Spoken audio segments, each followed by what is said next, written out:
September 2, 1945. USS Missouri, Tokyo Bay. 0908 hours. Private First Class Takashi Yamada stands on the weathered deck of an American transport ship, his hands bound loosely with rope that feels almost apologetic in its application. The morning sun cuts through the haze over Tokyo Bay, illuminating a scene he never imagined he would witness, the formal surrender ceremony unfolding on the battleship Missouri just a few hundred meters away. Yamada's uniform hangs on his frame, tattered and filthy from months in a jungle cave on Okinawa where his unit had hidden, surviving on tree bark and rainwater, waiting for orders that never came. He had expected death when the Americans found him 3 days ago. Death was what he had been taught to prefer over the unthinkable shame of capture. His officers had told him repeatedly throughout the war, Americans torture their prisoners, mutilate them, parade them as animals. Better to die with honor than endure what awaited in enemy hands. When the American Marines approached his hiding place, Yamada had gripped a grenade, prepared to end his life and take some of them with him. But exhaustion, starvation, and some deep survival instinct he could not name made his fingers freeze. The grenade fell from his hand. He collapsed. And then something happened that violated every piece of propaganda he had internalized over 4 years of war. The Americans gave him water. They gave him food from their own rations. They treated his infected wounds with medicines he had never seen. They spoke to him, not with cruelty, but with something approaching pity. And now, as the transport ship prepares to take him and 200 other Japanese prisoners to a POW facility on the American mainland, Yamada stares at the blanket folded neatly on the bunk assigned to him below decks. It is clean. Impossibly, incomprehensibly clean. Whiter than anything he has seen in years of war.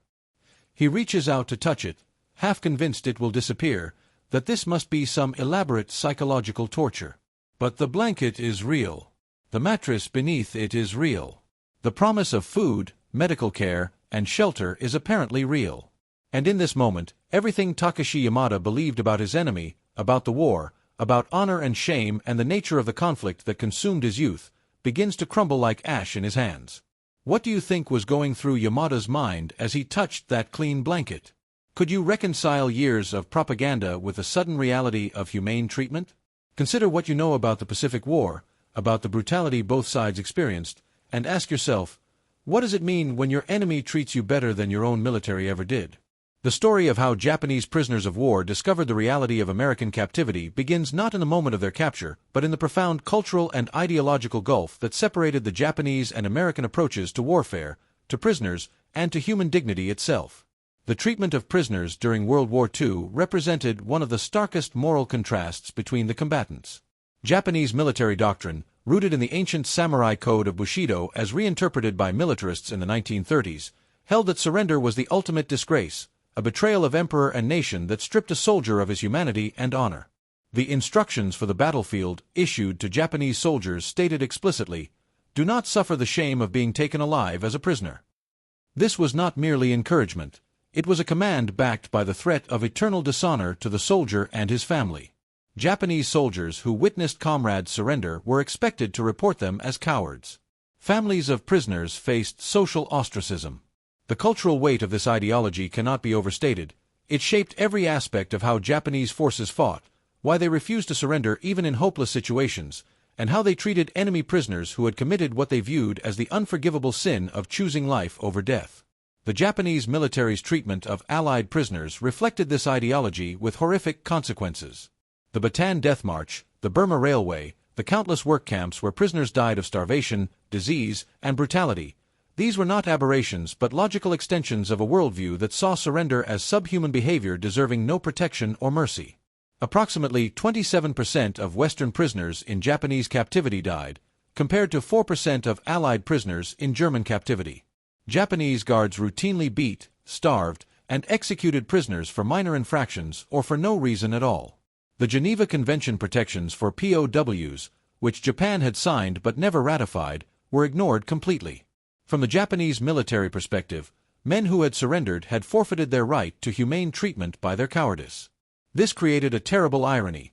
Japanese soldiers, taught that capture meant torture and death at enemy hands, treated their own prisoners with such cruelty that they confirmed in their own minds what they believed the enemy would do to them. It became a self-reinforcing cycle of brutality justified by ideology. American treatment of prisoners, by contrast, operated under different principles. Principles rooted not just in legal obligations under the Geneva Convention but in cultural values about human dignity, due process, and the belief that even enemies retain certain inalienable rights. The United States military established an extensive POW camp system during World War II that eventually held over 425,000 prisoners, including approximately 5,000 Japanese prisoners by war's end. These camps were required to meet specific standards: adequate food, clean water, medical care, shelter that protected from the elements, opportunities for exercise and recreation, and treatment that respected human dignity. The camps were subject to inspection by neutral powers and the International Red Cross. Prisoners were entitled to receive mail, packages, and religious services. They could not be compelled to perform labor that directly supported the war effort. These were not merely abstract principles. They were enforced through military regulations, inspections, and accountability measures. Guards who abused prisoners faced court-martial. Camp commanders who failed to maintain standards were relieved.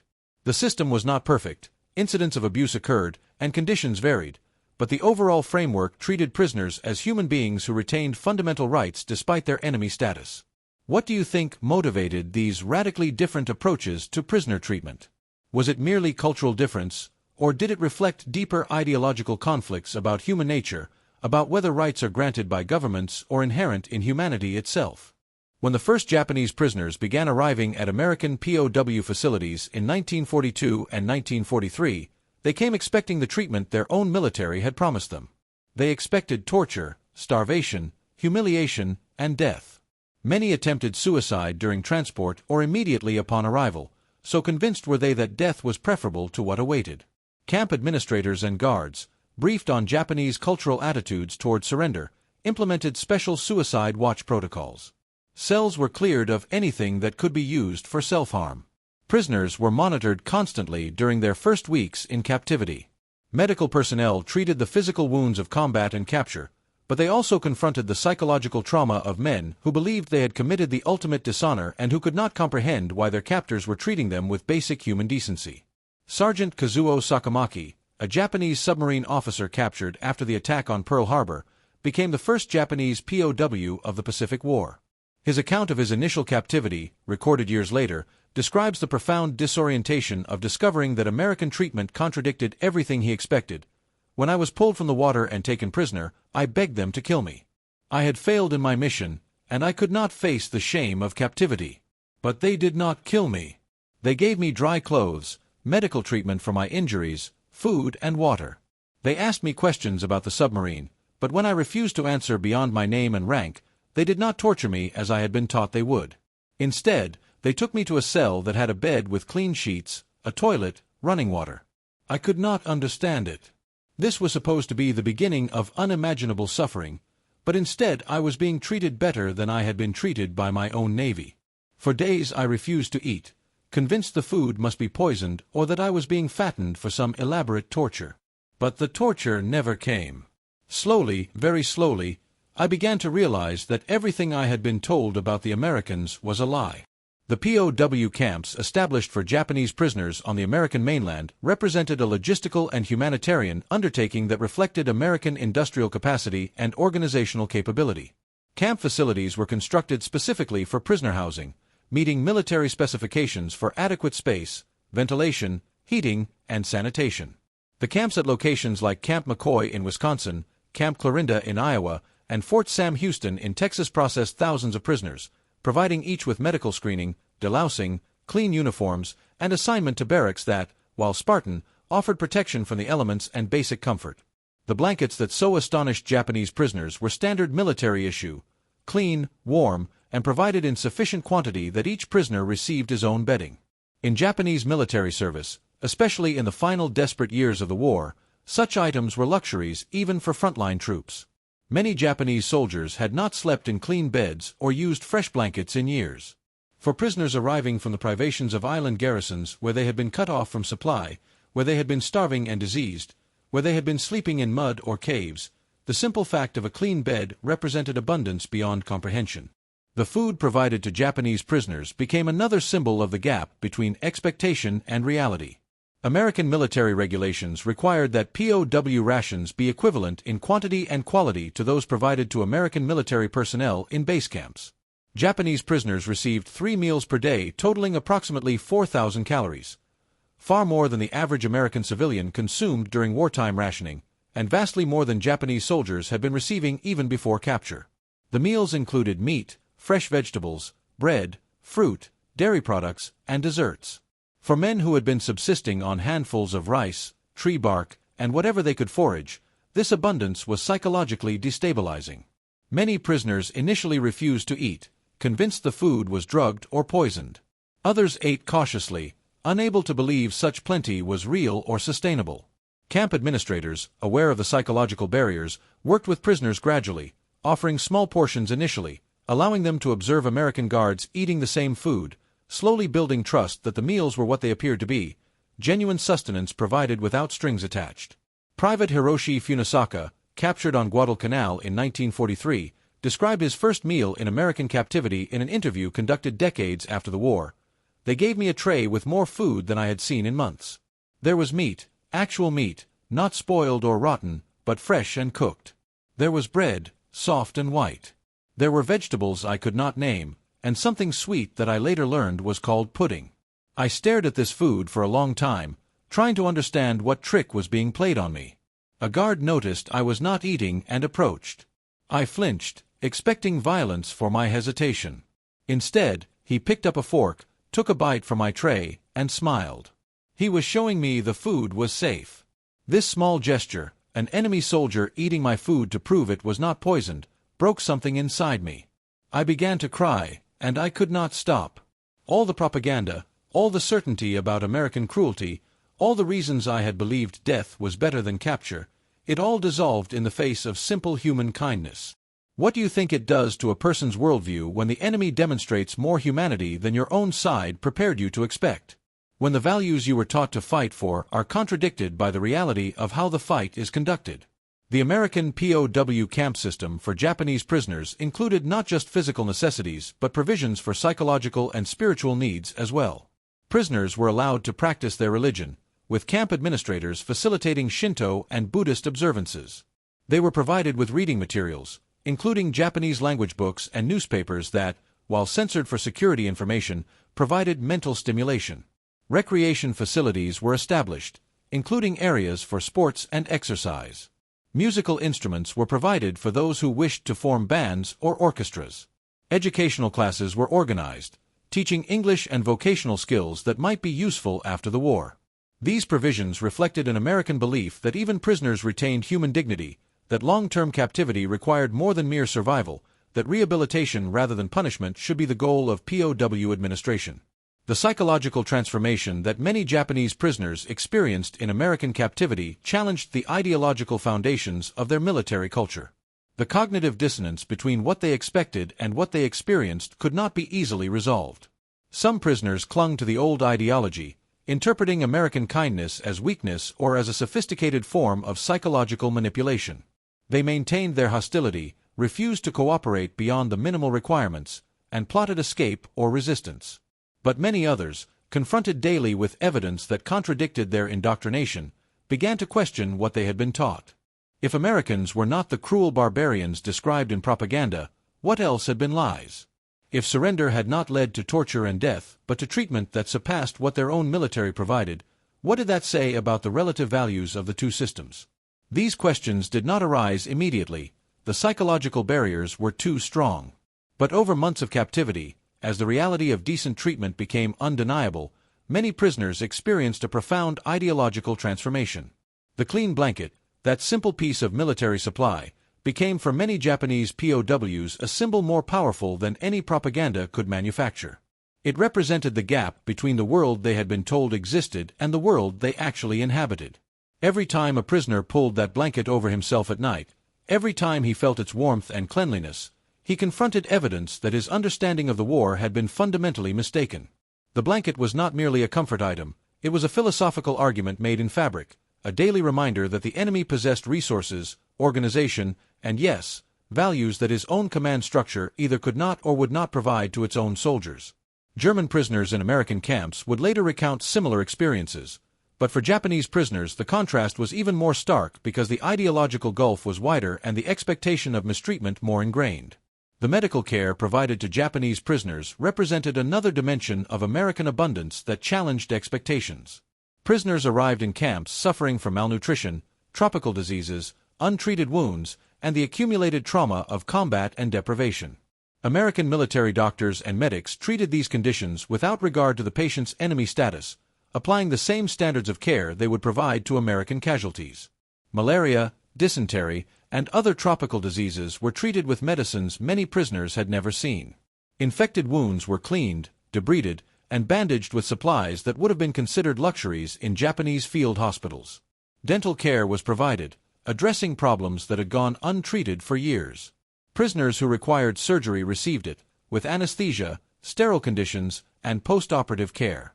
For soldiers who had watched comrades die from treatable conditions because Japanese medical supply had collapsed, who had extracted their own teeth with pliers because no dentists were available, who had accepted that medical care was a luxury their military could no longer provide, the American medical system represented abundance approaching the miraculous.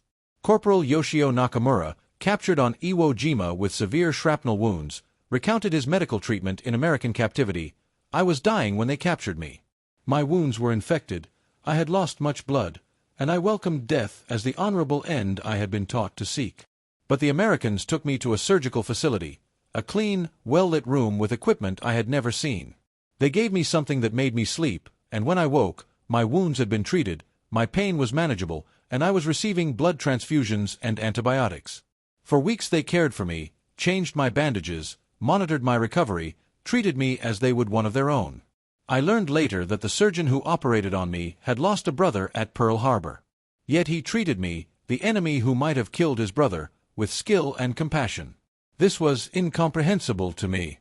In Japanese military culture, such mercy would have been seen as weakness.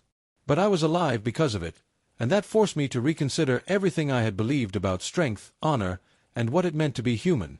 What do you think motivated American medical personnel to treat enemy prisoners with the same care they gave to their own troops? Was it simply following orders, or did it reflect deeper values about medical ethics, about human life, about the distinction between a soldier's duty and a person's rights? The camp administration system also provided opportunities for labor, allowing prisoners who wished to work to earn small wages that could be used in camp canteens to purchase cigarettes, candy, toiletries, and other items. This labor was voluntary and restricted to non-military work, agricultural labor, maintenance tasks, and other activities that did not directly support the war effort. The wages, while modest, represented another inversion of expectations. Japanese prisoners were being paid for their work, given agency over small aspects of their lives, treated as individuals capable of making choices rather than as objects to be controlled. Many prisoners initially refused to work, viewing it as collaboration with the enemy. But as time passed and they observed that working prisoners were not being exploited or abused, that the labor was reasonable and the compensation genuine, more began to participate. The act of working for fair compensation, of having their labor valued and compensated even as prisoners, represented yet another challenge to the ideology that had governed their military service. The contrast with the treatment Japanese military provided to Allied prisoners could not have been more stark. While Japanese prisoners in American camps slept on clean beds with warm blankets and ate nutritious meals, Allied prisoners in Japanese camps died by the thousands from starvation, disease, and brutal mistreatment. While Japanese prisoners received medical care that saved lives and alleviated suffering, Allied prisoners in Japanese custody received minimal or no medical attention and died from treatable conditions. While Japanese prisoners could practice their religion, send mail, and receive Red Cross packages, Allied prisoners in Japanese camps faced systematic brutality that violated every standard of human decency. This disparity was not merely a matter of resources, though American industrial capacity certainly enabled better care. It was fundamentally a difference in values, a difference in whether prisoners retained human rights, whether mercy was weakness, whether treatment of captives reflected on the character of the captor. The phenomenon of Japanese prisoners voluntarily remaining in the United States after the war, choosing not to repatriate to Japan, reflected the depth of the ideological transformation some experienced. These men, who had been willing to die rather than surrender, who had been taught that capture meant eternal dishonor, chose to stay in the country that had been their enemy rather than return to the homeland that had betrayed them with lies and propaganda. They had discovered that the shame they feared was not in capture itself, but in the ideology that made them fear it. They had learned that the American system, whatever its flaws, treated human beings with a dignity the Japanese military had denied. Not all prisoners reached this conclusion. Many repatriated with their honor and ideology intact, continuing to believe that their treatment had been an anomaly or manipulation. But the fact that some chose to stay, chose to build lives in America, speaks to the power of the experience and the profound disillusionment with the system that had sent them to war. By 1945, as the scale of Japanese surrender increased dramatically with the collapse of Japanese military resistance, the American POW system processed tens of thousands of prisoners from Okinawa, from the Philippines, from bypassed island garrisons, and ultimately from Japan itself after the surrender. These men arrived expecting death or torture and found instead the same system of care that had shocked earlier prisoners: clean beds, adequate food, medical attention, and treatment that respected basic human dignity. The cumulative impact of this experience on Japanese cultural memory cannot be precisely measured, but it certainly contributed to the transformation of post-war Japan, to the questioning of militarist ideology, and to the embrace of democratic values that characterized Japan's reconstruction. Men who had experienced American abundance and humanity as prisoners returned to a devastated homeland and could not help but contrast what they had seen with what their own military had provided. The clean blanket became a memory that undermined the propaganda that had sent them to war. The sound of clean blankets being distributed in American POW camps, the crisp snap of fresh fabric being unfolded, the rustling as prisoners spread them over mattresses, the quiet sighs of men experiencing comfort they had not felt in years, this sound became a symbol that echoed beyond the camps themselves. It represented the vindication of a value system that treated even enemies as human beings deserving of dignity. It demonstrated that abundance used humanely could be more powerful than scarcity imposed cruelly. It proved that democratic values about human rights and dignity were not merely propaganda but principles that guided behavior even toward those who had sought to destroy them. The American treatment of Japanese prisoners was not perfect. Incidents of abuse occurred, conditions varied, and the camps were still places of confinement and loss of freedom. But the overall system, the standard of care, the recognition of human dignity even in captivity, stood in stark moral contrast to the treatment Allied prisoners received in Japanese camps and challenged the ideological foundations of Japanese militarism in ways that military defeat alone could not have achieved. What do you think the long-term historical impact was of this treatment disparity? Did the experience of Japanese prisoners in American camps contribute to post-war reconciliation, to Japan's embrace of democratic values, to the transformation of Japanese society? Can humane treatment of enemies during war create foundations for peace that military victory alone cannot establish? The American decision to treat Japanese prisoners according to Geneva Convention standards, despite Japan's failure to ratify the convention and the brutal treatment of Allied prisoners in Japanese camps, reflected a commitment to values that transcended reciprocity. American military and political leadership could have justified retaliatory treatment, could have argued that since Japan violated every standard of prisoner treatment, the United States was under no obligation to maintain those standards in return. But that argument was rejected. The United States chose to maintain humanitarian standards not because the enemy deserved them, but because doing so reflected American values, because the character of a nation is revealed in how it treats those it has power over, and because abandoning those values in response to enemy barbarism would have been a victory for barbarism itself. This was not merely idealistic rhetoric, it was policy, implemented through regulations, enforced through accountability, and manifested in the daily experience of thousands of prisoners who arrived expecting death and found instead something approaching mercy. Private Yamada, whose encounter with a clean blanket opened this narrative, spent 15 months in American captivity at a camp in Colorado.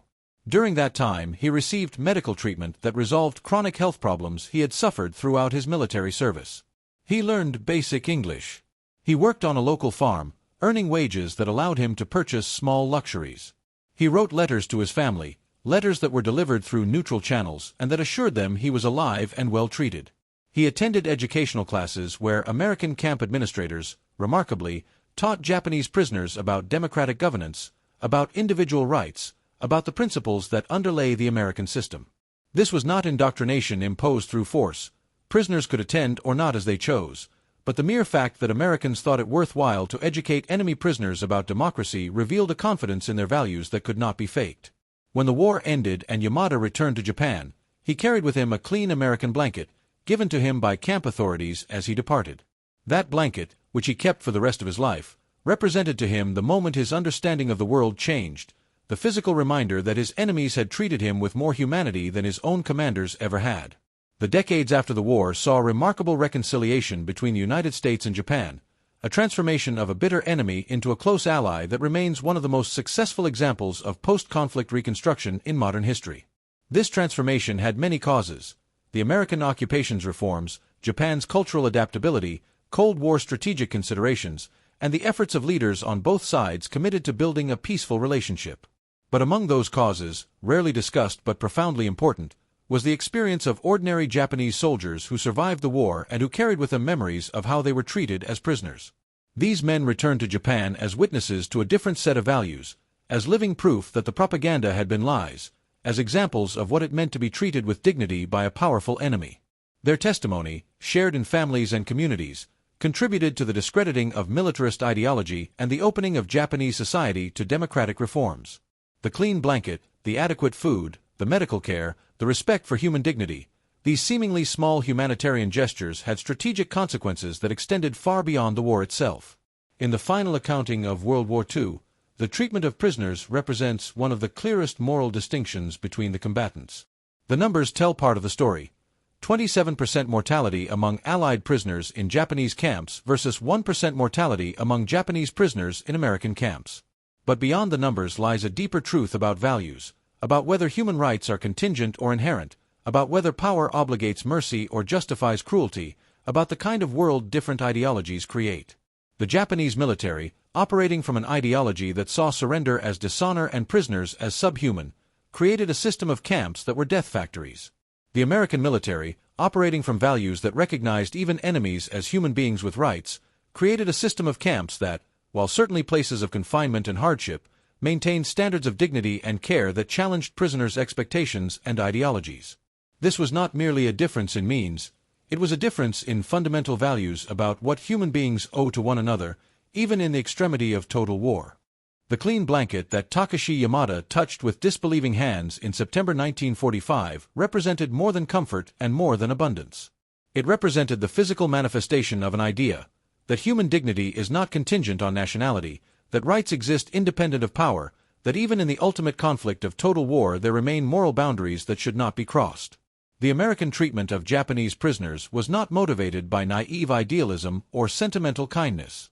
It was the practical application of values that recognized a crucial truth. How you treat your enemies, especially those completely in your power, reveals your true character far more than how you treat your friends. The decision to provide clean blankets, adequate food, and medical care to prisoners who had been taught to expect torture and death was a strategic as well as moral choice, a choice that helped win the peace as well as the war, that planted seeds of reconciliation in the midst of bitter conflict, that demonstrated the superiority of democratic values not through propaganda but through daily experience. In the end, what do we learn from the story of Japanese prisoners encountering clean blankets and humane treatment in American POW camps?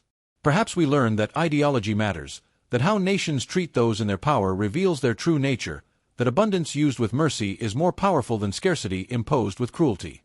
We learn that the values we profess are tested most severely when we have power over our enemies, when reciprocity does not require mercy, when treating captives with dignity costs resources and offers no immediate tactical advantage. We learn that the character of a nation is built in the small decisions: the choice to provide a clean blanket to a prisoner who expects none, the decision to treat enemy wounded with the same care as friendly casualties, the commitment to maintain humanitarian standards even when the enemy has abandoned them. The American POW system during World War II was not perfect, and the United States has not always lived up to its stated values in other conflicts. But in the treatment of Japanese prisoners during World War II, American policy demonstrated that democratic values about human dignity could guide behavior even in the extremity of total war, and that maintaining those values had consequences extending far beyond the conflict itself. The clean blanket, that simple piece of military supply that so astonished Japanese prisoners, became a symbol of possibility. The possibility that even in war's darkness, humanity can persist, that values can guide action, that how we treat our enemies ultimately defines who we are. And that lesson, learned by thousands of Japanese prisoners who arrived expecting death and found instead something approaching mercy, echoes still, a reminder that the values we fight for must also be the values we fight with, that victory measured only in military terms is incomplete, and that the true test of any system is not how it treats those who agree with it but how it treats those who have sought to destroy it.